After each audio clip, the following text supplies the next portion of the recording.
केजरीवाल की लड़ाई में शांति भूषण और प्रशांत भूषण के बीच मतभेद साफ दिखाई दे रहा है। शांति भूषण जहां किरण की तारीफ कर रहे हैं, वहीं उनके बेटे प्रशांत भूषण ने किरण को अवसरवादी करार दिया है। शांति भूषण भले ही किरण बेदी की तारीफ कर रहे हों, लेकिन उनके बेटे प्रशांत भूषण उनकी राय से इत्तेफाक नहीं रखते हैं। किरण बेदी जी की बात है, मैं शांति भूषण जी के असेसमेंट से सहमत नहीं हूँ। वो हमारे बुजुर्ग हैं, वो अपनी व्यूज रख सकते हैं, लेकिन मेरा ये मानना है कि भाई एक तरफ किरण बेदी जी ने जब आम आदमी पार्टी बन रही थी उस समय उन्होंने बोला कि नहीं, हम लोगों को पार्टी नहीं बनानी चाहिए, हम लोगों को राजनीति में नहीं उतरना चाहिए।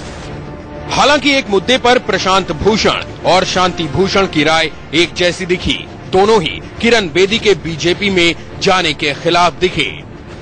आम आदमी पार्टी में आके मुख्यमंत्री बनती हैं तो मुझको ज्यादा खुशी होती, लेकिन असली चीज तो यह है कि ईमानदार मुख्यमंत्री दिल्ली में बने।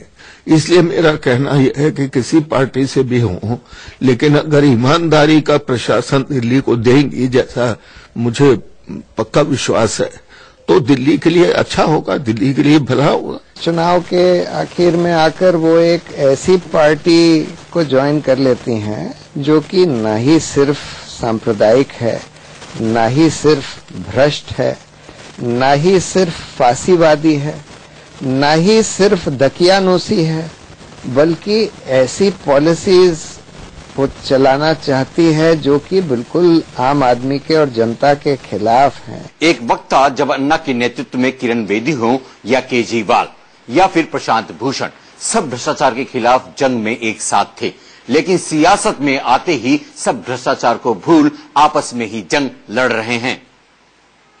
कैमरामैन मोहित के साथ अजीत श्रीवास्तव, इंडिया न्यूज, दिल्ली। तो देखा आपने साफ तौर पर जो शांति भूषण हैं वो किरण बेदी की तारीफ में कसीदे पढ़ रहे थे, और जिस तरीके से प्रशांत भूषण ने उन्हें एक अवसरवादी नेता बताया, अवसरवादी राजनीति करने का उन पर आरोप लगाया, वो अपने आप में सवाल खड़े करता आ रहा है। इसी सवाल का जवाब शिवानी त्यागी से हम जानने की कोशिश करते हैं। हमारी संवाददाता हमारे साथ जुड़ चुकी हैं। शिवानी, दोनों के बीच, पिता और पुत्र के बीच मतभेद तो नजर आया, लेकिन ये समझ में अब तक नहीं आया कि शांति भूषण साहब की परेशानी क्या है, क्यों उन्होंने किरण बेदी की तारीफ कर दी, पार्टी लाइन से अलग जाकर वो कैसे बोले?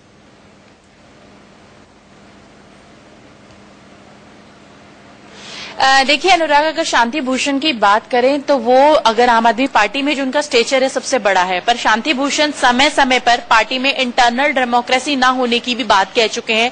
अच्छा खासा एक पत्र लिख चुके हैं अरविंद को, जो कि सार्वजनिक पब्लिक डोमेन में है। साथ ही साथ ये दूसरी बार हुआ है कि उन्होंने किरण बेदी की तारीफ की है। कहीं ना कहीं केजरीवाल का बयान से भी लगता है कि उन्हें भी इस तरीके की बयान की उम्मीद नहीं थी, क्योंकि ऐसे में दिल्ली के चुनावी माहौल की अगर बात करें, पारा खासा हाई है, सियासत पारा ज्यादा हाई है, और ऐसे में आम आदमी काडर को कहीं ना कहीं बैकफुट पे आना पड़ेगा कि आखिरकार जब उनकी पार्टी के कोई वरिष्ठ नेता इस तरीके की बात कहते हैं, दूसरी पार्टी में भले ही एक जमाने में किरण बेदी अरविंद केजरीवाल ये दोनों साथ थे, पर अब दोनों आमने सामने हैं, बातें अलग नहीं है। पर अगर हम आम आदमी खेमे की बात करें तो वो कहीं ना कहीं इस बात से डिमोरलाइज है कि आखिर शांति भूषण ने इस समय पे ये बयान देना सही नहीं मान रही है। चलिए शिवानी, बहुत बहुत धन्यवाद करना चाहेंगे इस तमाम जानकारी के लिए आपका। और सुनो इंडिया में खबरों का सिलसिला इसी तरह जारी रहेगा। कई अहम खबरें अभी बाकी हैं, दिखाएंगे आपको। एक छोटा सा ब्रेक ले रहे हैं, फौरन वापस आते हैं।